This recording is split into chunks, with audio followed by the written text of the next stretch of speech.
Remue ménage. Remue ménage.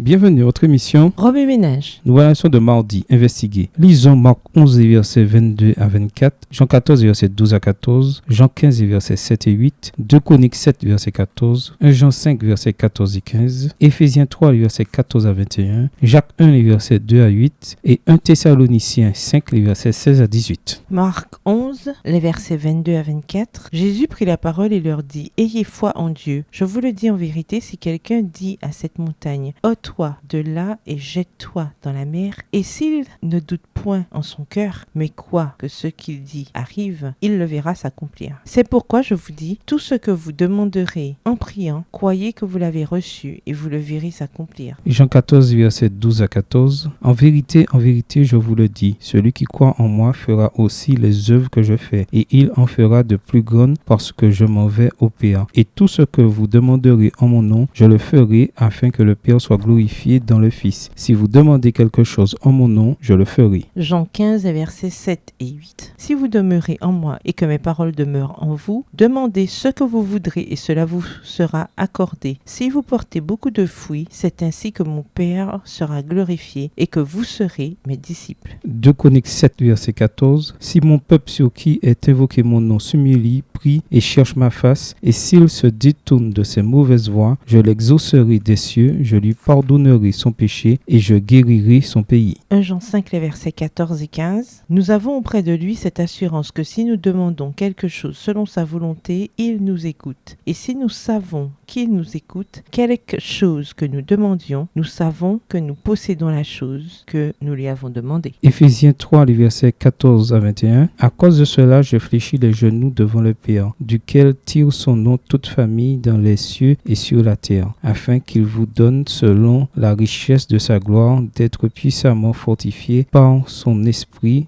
dans l'homme intérieur, en sorte que Christ habite dans vos cœurs par la foi, afin qu'étant enraciné et fondé dans l'amour. Verset 18. Vous puissiez comprendre avec tous les saints quelle est la largeur, la longueur, la profondeur et la hauteur, et connaître l'amour de Christ, qui surpasse toute connaissance, en sorte que vous soyez remplis jusqu'à toute la plénitude de Dieu. Or, à celui qui peut faire, par la puissance qui agit en nous, infiniment au-delà de tout ce que nous demandons ou pensons. À lui soit la gloire dans l'Église et en Jésus-Christ, dans toutes les générations, au siècle des siècles. Amen. Jacques 1, les versets 2 à 8. Mes frères, regardez comme un sujet de joie complète les diverses épreuves auxquelles vous pouvez être exposés, sachant que l'épreuve de votre foi produit la patience. Mais il faut que la patience accomplisse parfaitement son œuvre, afin que vous soyez parfaits et accomplis sans faillir en rien. Si quelqu'un d'entre vous manque de sagesse, qu'il la demande à Dieu, qui donne à tous simplement, sans reproche, et elle lui sera donnée. Verset 6. Mais qu'il la demande avec foi, sans douter, car celui qui doute est semblable au flot de la mer, agité par le vent et poussé de côté et d'autre. Qu'un tel homme ne s'imagine pas qu'il recevra quelque chose du Seigneur. C'est un homme irrésolu, inconstant dans toutes ses voies. 1 Thessaloniciens 5, versets 16 à 18. Soyez toujours joyeux, priez sans cesse. Rendez grâce en toutes choses, car c'est à votre égard la volonté de Dieu en Jésus-Christ. Remue ménage. Quelle relation ces versets ont-ils avec le passage principal ?